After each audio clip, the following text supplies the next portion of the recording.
Hey, sorry for the incredibly short video.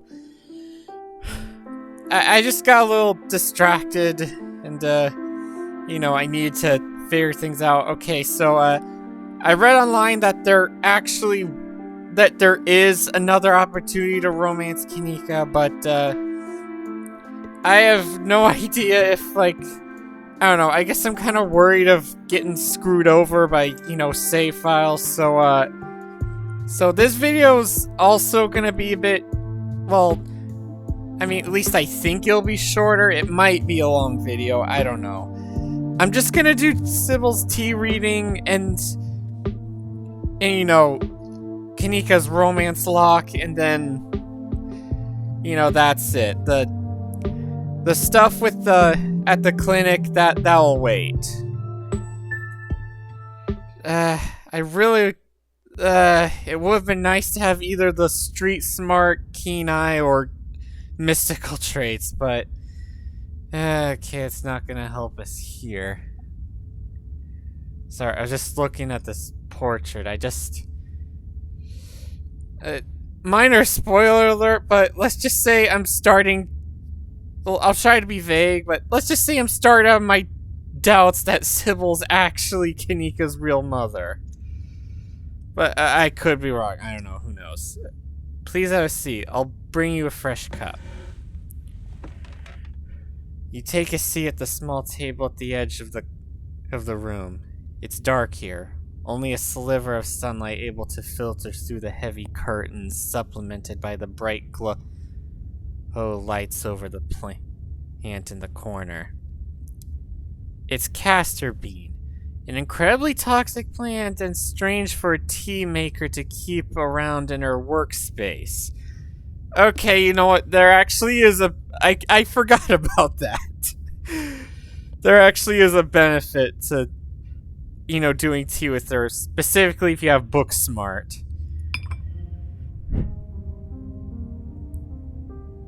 Oh boy, the music's different. Sorry, let me, I'll be right back. I promise I'll be quick.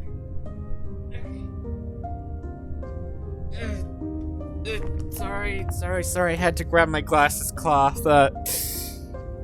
Okay, this is a bit of a conundrum. I did read that, apparently some of Sybil's music tracks have been changed, or all of them have been changed. But I thought it was gonna be shipped with episode 5. I didn't think they'd include it in the alpha. So I really hope I don't get in trouble for this. I like I said, I'm not gonna show anything from episode 5.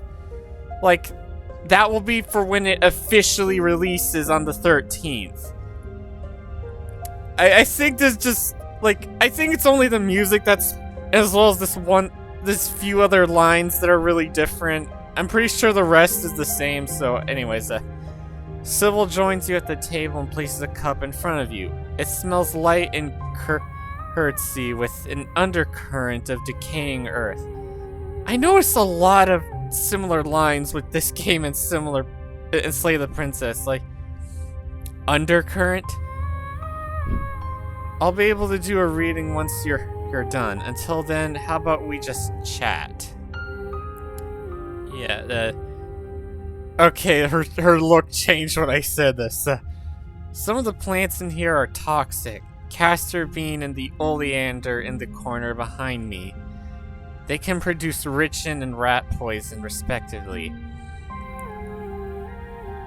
It just seems like strange plants for a person who makes presumably edible teas to have lying around in the open. Aren't you sharp? I'm an appreciator of plants regardless of whether they can be used in tea. Oleander's blooms are beautiful, and castor bean has such massive leaves. You have to admit it makes for an impressive plant. I mean, that's a sound excuse, but I know the real reason you have these plants. And they're both perfectly harmless so long as no one goes munching on them. I keep these separate from the garden out back for just that reason, so no one confuses them for something edible. That wink, yeah, I'm not sipping the tea So, how'd you wind up in Scarlet Hollow? Oh, my family's been in these hills for a long time.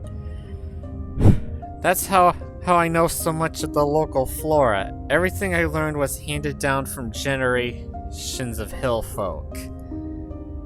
There hasn't been a reliable doctor up here, especially not one most folks can afford, so they have to figure out their own medicine. What about Dr. Kelly? Anyways, did you know my mom? But of course. In a town this size, you get to know everybody no matter what the age difference might be. Vivian was a little younger than me, which meant I always had a certain older sister instinct about her. Her family wasn't good to her. Pearl Ann was like your great-grandmother Edwardine, which is to say she was not a very kind woman. Similar to Tabitha, but with more social grace and considerably more hatred for her fellow man. But your mother wasn't a shrinking violet either. She was just as stubborn as any other Scarlet, so her family choosing her as their punching bag made her into quite the rebel. Yeah, why were Pearl Ann and my mom raised by Edwardine? What happened to their mother?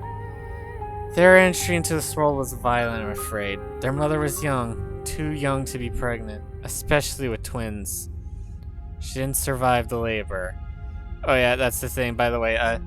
Vivian and Pearl Ann, they're fraternal twins, not identical. Okay. What do you know about my grandma? I'm afraid there isn't much I can tell you. I think there were two in that generation. The youngest died when the girls were still children. Edwardi never spoke about them, nor did your mother. I feel like I know a lot about the woman in my family, but what about the men? Did they even exist? Of course they did. I mean, there was Enoch. I think Enoch had a brother, and then there was the founder of the family. I guess sort of the founder of the family, the Silas, and he had a lot of sons. But yeah, that is kind of an interesting pattern. Like, the last few generations of Scarlets have been mostly women. And which makes my male character a bit of the odd odd one in. I suppose they just haven't been very newsworthy since Edwardine took over the mines. Her husband died a long time ago, and to be quite honest, I can't even recall his name. Might have been Stuart or something just as forgettable. From what Vivian said, her father was some teenage fling that ended once your grandmother found out she was pregnant. I'm fairly certain it was similar for Vivian, though she was much older, and I believe she was the one who ended it. What with skipping town and all.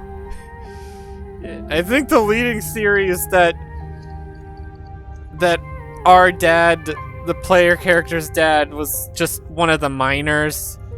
You know, someone who was just in town for work and then left. What happened when my mom found out she was pregnant? She came to me for advice. She was distraught. It was like she had been handed a death sentence. Maybe it was fear from what happened to her own mother. Maybe it was something else. But she seemed convinced she was in danger. Tabitha had already been born by then, of course, but she was born in wedlock. So I assumed your mother's words had something to do with religion. Though the Scarlets weren't particularly religious as far as I knew.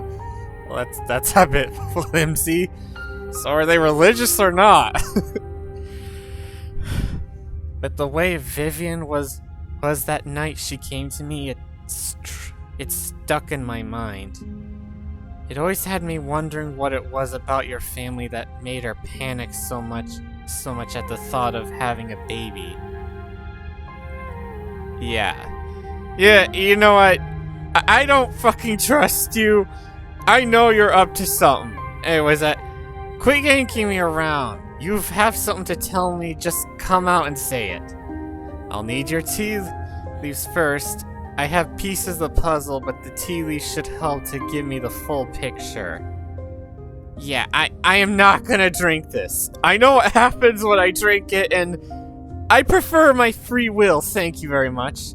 Then I'm afraid I can't be of much help. Tea rings are my specialty. If I don't have your leaves, I can't do a reading. Yeah, I'm not falling for your bullshit. Anyways, you go stand up from the table to leave. As you do so, you feel a pull at the back of your mind. Okay, that was fast. You see a flash of the door in the clinic, and some of the answers you seek are waiting for you. You can find Stella later. Maybe you can even find her there. What's important is finally seeing what's hidden in the clinic. Yeah, but let's visit Kanika before we leave. Alright, I won't stop you, but I would like to have a deeper conversation sometime soon. Hopefully it won't be too late by then.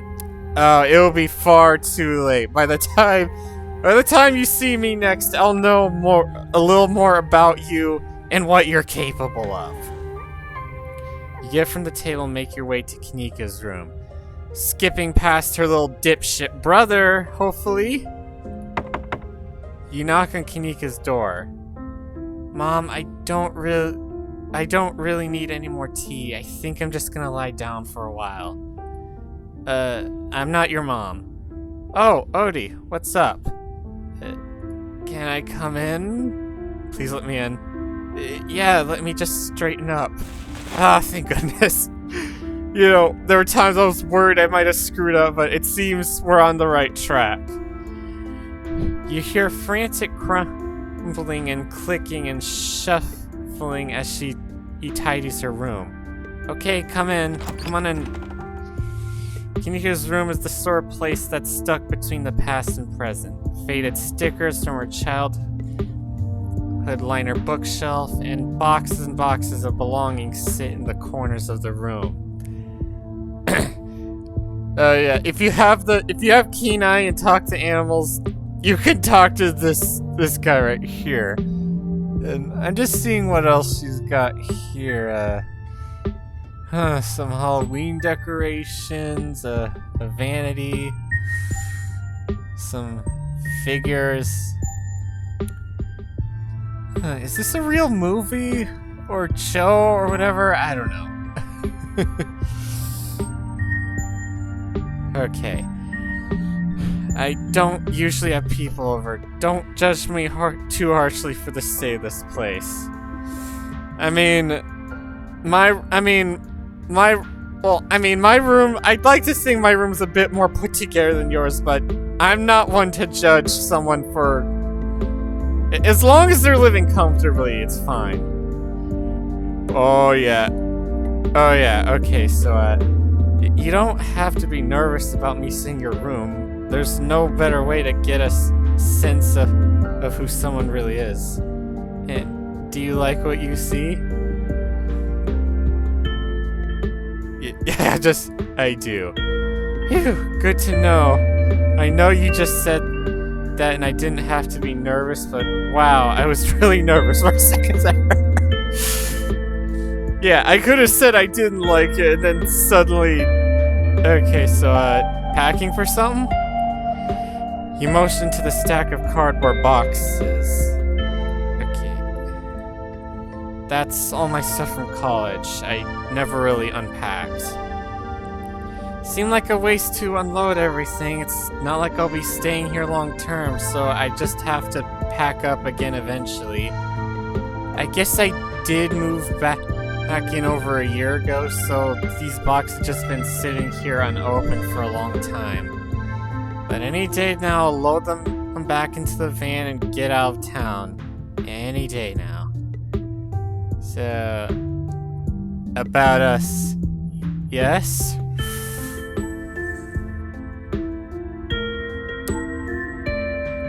Okay, I don't know I mean, all these are good options, yeah. You deserve better than what this town can give you. I want to protect you. You don't have to protect me. I can take care of myself. Her tone tells you she's not entirely sure about that. Oh, who am I kidding? I'm a sucker for the big, strong, protective types. I'm sick of being dependable all the time. I want to be vulnerable. I want to fall into those big, powerful arms of yours and just melt. That's right. She's falling for my muscles. Oh no, I definitely took it far just now, didn't I? It's okay, you can leave if you want. I just don't know how to shut my mouth when I get nervous. Yeah. And easily my favorite CG or whatever you want to call it. She's so pretty. You hold out your arms, and before she can react, you've wrapped her up inside of them. Your hands settling on either side of her waist. Her body is soft against yours, and you can feel her heart beating quickly in her chest. She hesitates for a moment, as if in shock, before reciprocating at last, her hands sliding along your broad shoulders, and then down your muscular back. Her face nuzzles into the crook of your neck, and you feel her smile as she holds you tight. This sounds nice. She smells incredible. Her sleek braids exude a perfume of warm coconut and aroma of flowery cucumber wafts from her skin. The scent seems to create a sweet tropical bouquet. After a long minute, you pull away. Your hands linger on the soft curve of her waist as the two of you stare into each other's eyes. Yes, here we go. Oh my god, I'm so nervous. I don't do this, like, ever. I've never even made it to second base. Or first. See, I don't even know what the bases are. I'm messing this up already. I haven't been there either. So... And this is why, because I get all flustered and weird and ghost people because I'm scared that they're gonna figure out how unlikable I am. Oh, I wouldn't say that. I mean, sure, you're a bit rough around the edges at times, but... Hey, so am I. And I'm doing it right now. Wow, I can't really stop myself. Okay, no, I'm cool. I'm totally cool. We like each other and that's cool. Screw hanging out in my room for the rest of the day. Wherever you're headed, I want to come with you. Gotta maximize the amount of time we spend together before you go back to Ithaca. Right. I'm just gonna keep saying Ithaca, even though I spelled it wrong. Like, that is so embarrassing. Even if we make other plans for later on, I want to be with you right now. But where should we go?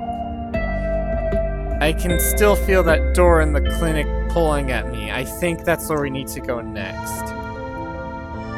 Wow, 18 minutes, okay. I was hoping to see Reese sometime today. I want to ask if he knows anything about Stella, and make sure he's okay after what happened at dinner. Let's do it.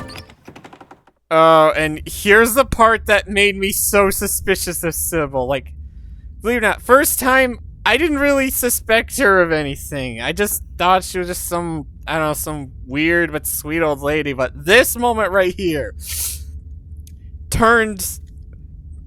made me do a complete 180. The two of you make your way back into the hallway, hand in hand. Before you make it to the stairs, a light turns on, startling both of you. I thought you were gonna get some rest, Kinika. You should really get back to bed, or this cold of yours will only get worse. Oh man, you were so creepy. But I still have a lot of energy. I don't feel like sitting around. I don't think I need to. Of course you do. I know you best, and you just haven't been yourself of these past few days. Oh no. If anything, she's not herself right now. All this running around has been a deterrent to your health. Detriment. Miles and I want to see you healthy. You hold this family together. Yeah, I'm gonna go like, oh, you manipulative hag. Kanika, don't buy any of her bullshit. Kanika sighs. No, my mom is right. I've been neglecting the general store, and I let Miles run off the other day. That was so irresponsible of me. That's not what you told me yesterday. Well, in game yesterday. Technically, for me, it was like nearly a year ago. That's alright, Kanika. He could have gotten hurt, but he didn't, and it seems like you learned a valuable lesson from the experience. Now let's get you to bed. You just need another day to recover, then you can get back to all this town mystery business. Odie, you'll be fine without her until tomorrow. Bye, Odie. Before you can utter another word, Kanika returns to her room. I don't trust you, bitch. Oh, I can't wait to finally screw you. Okay, that sounded so wrong when I said it. I meant screw up whatever plans she has, not like, you know. Sybil's eyes carefully watch you as you leave and make your way back to Main Street alone.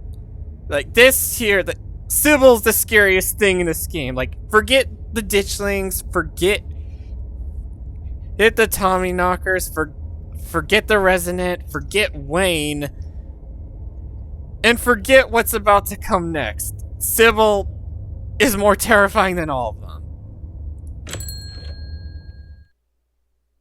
You make your way up the hill past the rows of ragged houses that make up Scarlet Hall's residential area. Well, I'm gonna end here. Hopefully this and the other video will be, you know, at least roughly 30 minutes. A little more, so, I'm gonna end it right here, so, hope to see you all in the next one. Stay safe out there. And remember, this was Shotgun Red.